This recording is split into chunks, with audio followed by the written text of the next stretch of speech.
खोली तो छिलका खा लिया और पानी पी लिया। तीसरी समाधि जब ध्रुव की खुली तो सिर्फ पानी पिया।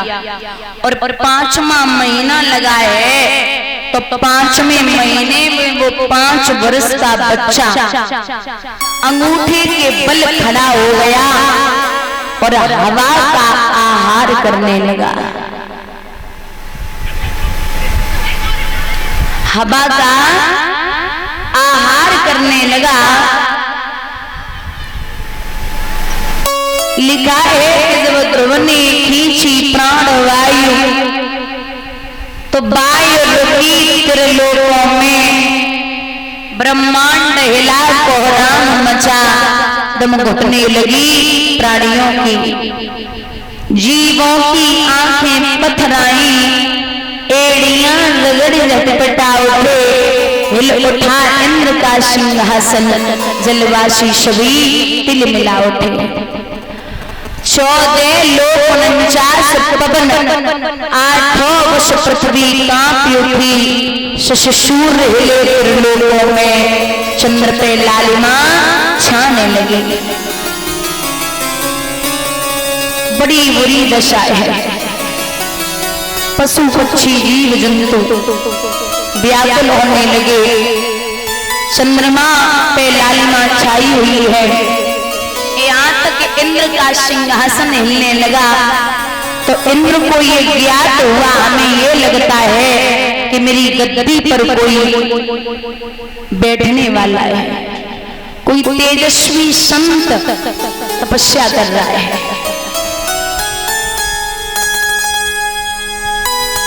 शेषनाग झेर बोलने लगा।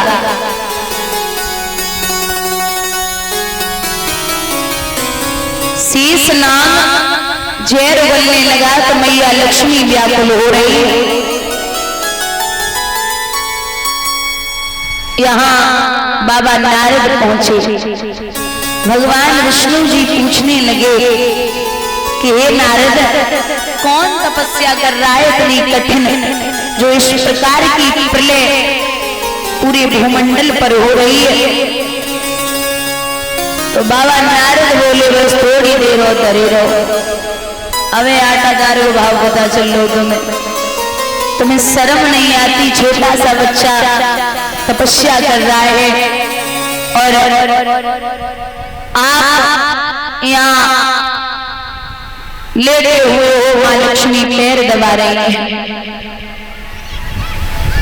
इंद्र ने इतनी जल्दी कर दी, 5 अप्सराएं भेजी और कहा जाओ, कोई भी तपस्या कर रहा हो उसकी तपस्या भंग करके आओ।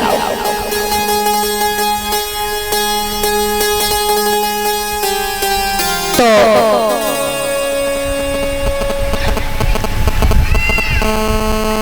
चली है अप्सराएं, कोई शेर बन के, कोई सर्प बन के ध्रुव की समाधि को तोड़वाने में लगी।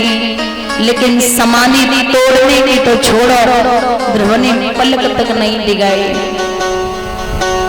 भगवान के भक्त को सताना छोटी बात नहीं होती। माया रूपी ततैया भगवान ने भेजे, अप्सराओं पे टूट पड़े, अप्सराएं भाग गईं। स्वयं आज भगवान विष्णु गरुड़ पर बैठ के चले हैं। कैसे?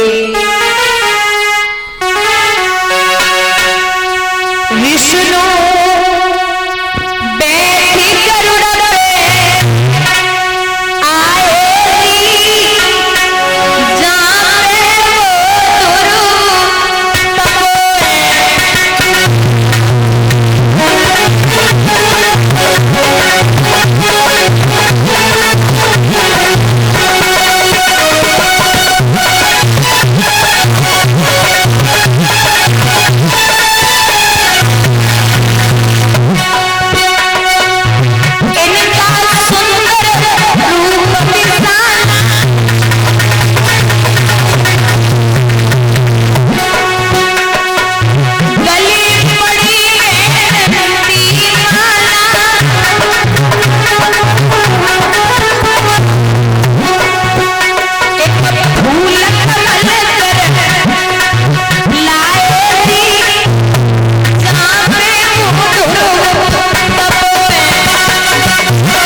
आवाज बोले, महाराज प्रभु की मूर्ति ध्रुव के अंतःकरण में बसी हुई थी। भगवान ने जरा सी ठोकर मारी, ध्रुव मुंह केवल जमीन पे आने ही वाले थे, भगवान ने हाथों में ले लिया।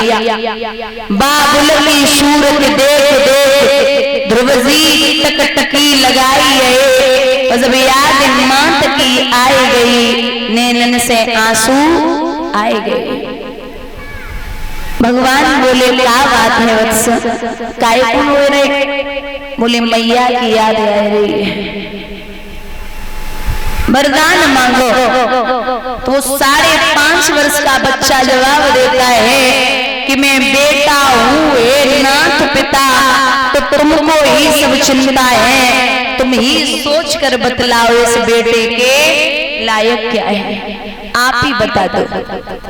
एक बात और, कभी भी वैसे तो हम और आप इतने अच्छे संत और विद्वान या इतने बड़े वक्त नहीं है जो साक्षात भगवान आ जाए, बाई चांस आप ही जाएं, तो कभी भी भगवान से सोना चांदी रुपए पैसे मत मांगना, क्योंकि पहलवान के पास जाओगे तो कहोगे पहलवानी सीखनी है, धनवान के पास जाओगे तो कहोगे धन चाहिए, दुकान पे जाओगे तो जो चीज चाहिए होगी वो मांगोगे, लेकिन भगवान के पास अगर जाओ, भगवान पूछ ले कि क्या चाहिए, तो भगवान से हमेशा भगवान को ही मांगना।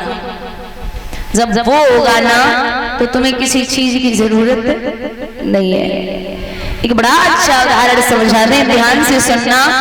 जब लंका से विजय प्राप्त करके भगवान आ रहे थे, सबको सब जगह का राजा बना दिया, विभीषण लंका के राजा बने और सुग्रीव को भी राजा बनाया।